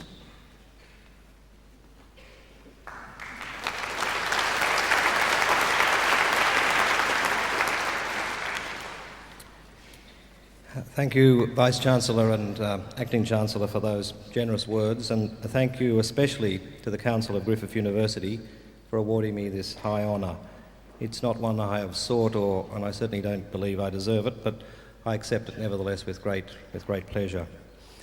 It's also a pleasure and honour to be asked to speak to you graduates of the Faculty of Arts and the Queensland College of Arts, Griffith University tonight. All you artists and designers, photographers, art theorists, animators, filmmakers, criminologists, linguists, ethicists, and more. I mean, I've left out some of the categories, all under the banner of Griffith University, which is surely one of Australia's great teaching institutions. You as artists, and I use the term in its broadest sense, and I as an art dealer, are locked together in a relationship which is as important as it is sometimes uneasy. Art and money have always gone together, in a marriage really, and art dealers have been the brokers. The best of our profession smooth the necessary relationships between you and your collectors, the curators of public galleries, and the public itself. We protect and promote you, and for this we take a small, and in some cases, though not mine, not so small commission. There have been cases where artists have also been art dealers. Rembrandt and Vermeer come to mind, but both of them went broke as art dealers. We know what happened to their reputations though as artists, so they should really have stuck to their day jobs. As a conduit between the collector and the artist, the art dealer, as I've said, plays an introductory role. Dealing with collectors can be a minefield for young artists. I'd like to read, if I may, part of an article written by the then young artist Robert Hughes, years before he went on to fame and fortune as art critic for Time magazine and one of Australia's most famous exports, and as of this week, fugitive from the law. It's called Birdman of Toorak House, Encounters with Major Rubin, and appeared in a magazine called Nation in 1964. This is Robert Hughes's words. For 3 years, 1960 to 1963, Major Harold de Val Rubin rode through Australian art like a combination of Louis XIV and the Phantom of the Opera. Major Rubin wasn't simply a collector, he was the embodiment of a force which in Australia is exceedingly rare, true eccentricity. Not mere quirkiness, but a full-bodied zaniness which embellished everything he touched. I first met him on the 8th of December 1960, a deceptively sunny day. He was not well known in the art world then. There were rumours of a Queensland grazier millionaire who now and then came down from his northern Erie and secretly bought paintings. But nobody I knew had actually seen him except Rudy Coman, the art dealer, who, as usual, wasn't talking. I had a painting called Bull in a Christmas show at Coman's. Major Rubin walked in, though this is too simple. What really happened, as always when the Major was in town, was that Coman had to send cars for him and take him to lunch and be always on call. He was even obliged to brush the Major's suits to gratify that iron whim, and fortunately he bought my picture. This started a dispute with a young American woman who also wanted it. In the end, Major Rubin, in an extravagant parody of Southern courtesy, made a leg at the girl and gave her the picture. Then he announced that he wanted to see my studio. So at 10 o'clock that morning, I was pacing about in the stew of anticipation experienced only by young lovers and by young painters who know a rich John is coming. The comparison isn't frivolous. I had prepared the mise-en-scène with the care of a virgin lad setting up his first seduction. The pictures stacked face in behind a curtain. Yes, well, I do happen to have 2 or 3 others. The others hidden. These are the ones I keep for myself, Major. They mean something to me. And then the big bomb, the big picture hung in the most flattering light. 10 struck, 10:30. The cold bottles of beer were leaving condensation rings on the table. Coman phoned. Do not worry, you will see that the Major will soon be there. Then it was 11, 12:30. The telephone again. Naturally, you will see, he's with his solicitor. We cannot get him away, said Rudy, my umbilical cord to riches. It will be all right, it will be all right. At 1:15 there was a flurry in the street. A taxi pulled up and Rudy Coman stepped out with a quiet lady, and between them, dressed in carpet slippers and a small black skull cap, Major Rubin. No trumpets blew fanfares. I'd expected a sort of Ben-Gurion, hawk-eyed, hair blown by the typhoons of idealism, heavy, patinated with money, and piping hot, ready to engage me in an argument about art, which he would, of course, have won. Nothing prepared me for this small, bent, shuffling man with watery eyes and a bleached moustache. Produce 'em. What, Major, I asked. The pictures you were keeping till later. Demoralised, I produced them. The Major hauled out a notebook and scribbled notes on it, hobbling from picture to picture. Rudy, like a mallee hen guarding its eggs, paced to and fro on the veranda. The taxi kept ticking over in the street below. Later I found that the Major sometimes kept taxis waiting for 10 hours or more. Time stretched like a rubber band while the Major jotted down titles, sizes and costs. I gather that those are gallery prices, he said sternly. Yes, I gulped. Are we in a gallery now? No, I said, gesturing to my dealer to save the day. Good, said the Major. Then that will be subject to 25% off for me. I will take it. Which one, I asked. The lot, replied the Major. which a gesture that included all the pictures and, it seemed, me. Rudy Coman by now had disappeared, taking the lady with him. My ex-wife, explained the Major comfortably. She has a very good eye. I often bring her on these occasions. Let's go to lunch. Hughes then goes on to recount many more adventures with the galloping Major, who is most famous now in Queensland for being the philanthropist who purchased for the Queensland Art Gallery its greatest work, Picasso's La Belle Hollandaise, and many other great paintings in its collection, including the Degas and the Toulouse-Lautrec. I've often wondered what turns a person who likes art into a collector, and then on to the next step, that of a philanthropist, in the mould of Major Rubin, the Meyer family, Sir Leon and Lady Trout, and not to mention the great American collectors and philanthropists. There is perhaps a clue in this anecdote concerning the American billionaire Paul Mellon, who in 1958 paid an unprecedented £220,000 for Cézanne's Boy in a Red Waistcoat, which was by far the highest price then ever paid for a modern picture, and twice what the market was expecting. That work today would be valued in excess of $50 million. A week or so after his purchase, Mellon was asked by a friend about his recent acquisition.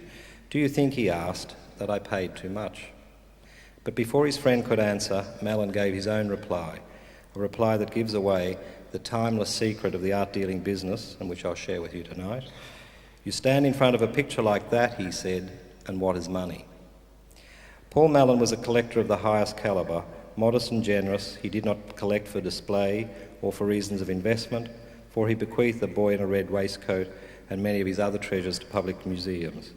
He collected for the intrinsic value of contact with beauty that he could not personally create, but which, thanks to his money, he could possess. But you, the creative byproduct of this factory called Griffith University, you are the creators of art, of beauty, hopefully. It's both a privilege and a curse, I would imagine. Queen Victoria, in one of her many letters to one of her many daughters, wrote, "Beware of artists, they mix with all classes of society and are therefore most dangerous." The multi-billion colossus which is today's world art market, and which we're about to join in some form or another, has all but given up on the task of trying to separate the aesthetic value of an artwork from its commercial value. Even works which were conceived as anti-art, such as Duchamp's Fountain of 1917, now have a huge value in the art market. You'll remember that this fountain was an ordinary men's urinal, which he signed and exhibited as the first ready-made. This work, of course, has iconic status at the Museum of Modern Art in New York, where it's shown in a large display case behind bulletproof glass. What we should ask is why, given the attitude with which Duchamp claimed he'd made the work, in his words, complete aesthetic indifference, is it necessary to treat precisely this urinal and no other as an object of high art worship? Is there not a confusion of understanding? Duchamp had explicitly been saying, I can call any old urinal, or anything else for that matter, a piece of art. And yet curators act as though only this particular urinal is a work of art. If this isn't the case, then why not exhibit any urinal, obtained at practically no cost from the plumbers on the corner? Do you believe, as many do, that art today can be simply an idea, that a line in the history of art has been crossed?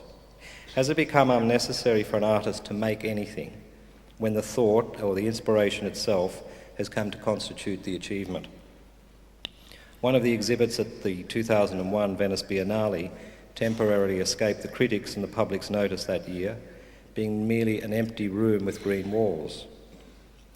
At its present extreme, a work of art may be no more than a mental act, complete at the moment of inspiration. When did it stop being true that an artist, by definition, is somebody who can do something more or less well, which the rest of us can only do badly or not at all? Tom Stoppard, the British playwright, has suggested that if he were a conceptual artist or a minimalist, as many of you are tonight, I'm sure, he might answer that it was never true, or rather, it was never the point. The real point was that the artist made us see things we wouldn't otherwise see and look at things in a new way. Perhaps the line that has been crossed is the realisation that this could be achieved differently, not by being good at making something, but perhaps by relocating a familiar object in an unfamiliar context, or perhaps by removing the idea of skill from those shrines to skill known as art galleries. And yet I have to admit that I love and admire the skill that artists and creators bring to their practice. I don't believe that painting is dead. I don't want to believe it. Look at that great figurative artist Lucian Freud, surely one of the giants of painting today. Look at the great designers and filmmakers and the skill they bring to their art. Speaking of design, and there are many of you here tonight, it's been described as what happens between conceiving an idea and fashioning the means to carry it out. Whether big stuff like painting a picture, making a movie, creating a commercial enterprise, or small stuff like rearranging the living room furniture. Whereas painters are concerned with solving their own problems, the designer's role is to solve other people's problems. Actually, that's an oversimplification, because the real issue is the elegance of the solution which solves the problem. That is, a personal challenge rather than a utilitarian discipline, a commitment rather than an involvement. It's a difference exemplified by ham and eggs, which the pig is totally committed, but the chicken is merely involved. Designers have been called the blue-collar workers of the art world, and after the years of study you guys have put in, you maybe don't think this little joke is very funny. Question, what's the difference between an interior decorator and an interior designer? To which the answer is, of course, only a degree or two. Graphic, product and fashion design are merely some of the spheres which you graduates with a particular bent or skill will inhabit. But don't forget that others before you have turned their abilities to a variety of purposes. Brunelleschi designed the dome of Florence Cathedral, as well as devising a scheme to defeat the rival city of Lucca by changing the course of a river. Michelangelo designed the fortifications of Florence, a bridge over the Arno, the ceiling of the Sistine Chapel, and the uniforms for the Vatican Swiss Guards.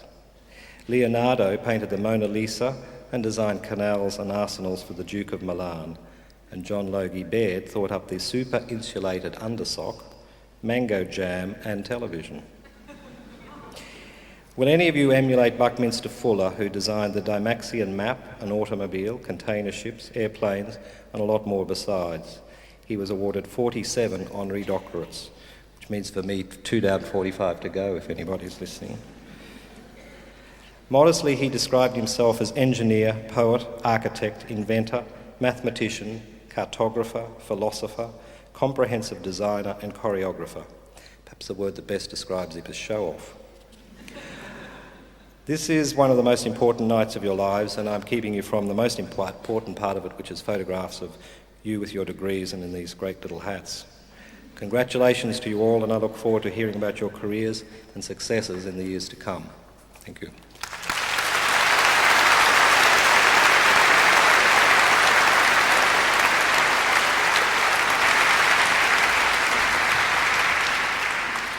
Acting Chancellor, graduates, we've been privileged to hear tonight from one of the great Australian art dealers, Dr. Philip Bacon. Despite his wry remarks on the changing definition of art, Philip's passionate belief in aesthetics shines through, whether in painting, design, or even in the wordplay of Artist Ascending a Staircase by Tom Stoppard. Philip is a talented connoisseur because he cares. Art is not just a game, even if Philip is playful, or an industry, even if he is the doyen of Brisbane's art gallery scene. You know that Philip could stand alongside Paul Mellon and ask, what is money? To our graduates tonight, Philip offers an important message, but also an important example. His career illustrates the importance of believing in your own judgment. To offer 19th century Australian paintings in the late 1960s to audiences in Brisbane and the Gold Coast was an act of faith. This art matters, and others will understand when they see what it has to offer. And if Philip wanted to live in a society that could provide rich experience in the visual and performing arts, then he didn't just up and move, but instead he threw himself into supporting painters, musicians, and above all, opera in Brisbane. Through its College of the Arts, through the Queensland Conservatorium, Griffith University has been a major beneficiary of Philip's vision and energy in making the arts a living part of this city. In your life as graduates, we hope you'll feel the same urge to enrich your community through your professional work and through your private passions. We hope too you'll maintain your connection with Griffith University as Philip has done. perhaps through involvement with the Alumni Association. But before you rush to the alumni details, which are on the back page of your program, would you please join me in acknowledging the tremendously important contribution to our community and our society of Dr. Philip Bacon.